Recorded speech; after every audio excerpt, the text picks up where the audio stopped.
निर्धार हा कसा असतो, इतिहासामध्ये कुणी कुणी असा निर्धार केला होता. निर्धार जिजाऊ मातेनं केला होता.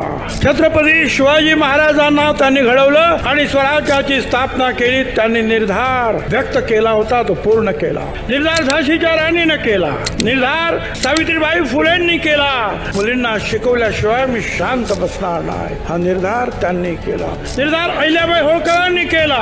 राज्यावर चालून जेव्हा पेशवे आले त्यावेळेला अहिल्याबाईंनी निरोप पाठवला, तुम्ही जिंकले तर काही त्याच्यात विशेष नाही, पण मी जिंकले तर मात्र तुम्हाला तोंड दाखवायला जागा राहणार नाही, असं म्हणून त्या अहिल्यादेवीनं अख्ख्या हिंदुस्थानात आणि जगभरामध्ये नाव कमवलं. त्या निर्धार अहिल्याबाई होळकरांचा, निर्धार रमाई आंबेडकरांचा. आपल्या पतीला बाबासाहेब आंबेडकरांना त्यांनी पूर्णपणे साथ दिली आणि हिंदुस्थानामध्ये एक मोठी सामाजिक क्रांती घडवली. तो निर्धार रखमाबाई राऊत या देशातील पहिल्या डॉक्टर 1955 साली गेल्या, पण इंग्रज काळामध्ये सुद्धा प्रॅक्टिस करणारा डॉक्टर रखमाबाई राव असा. ठीक आहे, आपल्याला तेवढं मोठं होता येणार नाही कदाचित, पण एक पाऊल तर आपल्याला पुढे टाकता येईल. पण ते जर पाऊल टाकायचं असेल पुढे, तर सगळ्यांना बरोबर घेऊन तुम्हाला ते पाऊल टाकता येईल. सगळ्यांना मागे सोडून ते पाऊल नाही टाकता येणार.